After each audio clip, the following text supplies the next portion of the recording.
تو عظیم بھائی، سب سے پہلے ہم آپ سے چاہیں گے آپ اپنا تعارف کرائیے اور خطاطی کے بارے میں، اس کی ابتدا اور کہاں سے آپ نے شروع کیا اس کے بعد۔ ہمارا پورا نام عظیم حیدر جعفری ہے اور میں قدیمی لکھنؤ کا ہی باشندہ ہوں، اور ہم نے یہ کتابت تقریباً 30-32 سال قبل ہم نے سیکھی تھی۔ سب سے بڑے کام تو کئی کیے ہیں، لیکن اس کے اندر جو بالکل سر فہرست ہیں وہ لکھنؤ کا چھوٹا امام باڑہ، جو تقریباً 200 سال پرانا امام باڑہ ہے، اور اس میں ہم نے خطاطی کی تھی، تقریباً 2 سال تک کام کیا ہے، اور وہ بہت بڑا کام تھا اور بہت خطرے میں کھڑے ہوئے کیا تھا، کافی بلندی پر۔ اس کی جو چھت ہے اور اس کے جو ستون ہیں اور اس کی جو محرابیں ہیں وہ کافی بلندی پر ہیں، تو لکڑی اور لوہے کی پاڑ کے اوپر تقریباً 30 فٹ کی یا 35 فٹ کی لگ بھگ اونچائی پر جا کے ہم یہ کام انجام دیتے تھے، اور وہاں کے توغروں کو بناتے تھے، اس کی کاپی کرتے تھے، نقل کرتے تھے، اور اس کا عکس اتارتے تھے پہاڑ کے اوپر کھڑے ہو کے۔ ہمارے ساتھ ہمارے بیٹے فرمان حیدر، یہ کام تقریباً 2 برس چلا۔ اچھا، اب یہ بتائیے لکھنؤ میں جو جگہیں ہیں، کون سی ایسی جگہیں تھیں جہاں آپ نے کام کیے؟ جو کام ہم نے کیے ہیں لکھنؤ میں 30-32 سال کے اندر، جو ہمیں یاد ہیں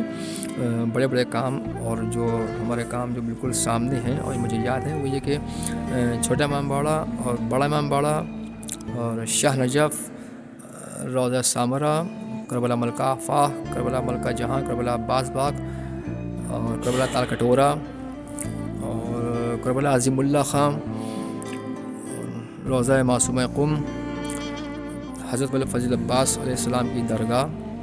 اور نجف، بیت الحسن، روضہ فاطمین، دریالی مسجد، اور روضہ حضرت مسلم علیہ السلام رئیس منزل، امام باڑہ حیدری مصحف گنج۔ اس طرح کے کام ہم نے انجام دیے۔ باقی کافی تعداد میں اور بھی ہمارے کام ہیں، اتنی ہی فہرست میں اور بھی نام باقی ہیں جو ہمیں یاد نہیں ہیں گے۔ اچھا، اب یہ بتائیے آپ کو کون سے کام کرنے میں زیادہ مزہ آتا ہے، آپ کو زیادہ اچھا لگتا ہے؟ کام چاہے جتنا مشکل ہو، سخت ہو، اور ہمیں لطف آتا ہے کام کرنے میں، یا جو ہمارا دل لگتا ہے، جس میں ہم بہت شوق سے، بہت خلوص سے کام کرتے ہیں، وہ صرف ان مقامات پر، ان جگہ پر کہ جہاں پہ ہمارے کھڑے ہونے کا معقول، مناسب اور مضبوط پائیداری کے ساتھ میں انتظام ہوتا ہے۔ زیادہ تر ہمارا کام اونچے پر ہوتا ہے، جو خطرے سے خالی نہیں ہوتا ہے گا۔ وہاں پہ قرآن مجید کی آیات خطاطی یا احادیث نبوی صلی اللہ علیہ وسلم، اقوال معصومین علیہ الصلوۃ والسلام،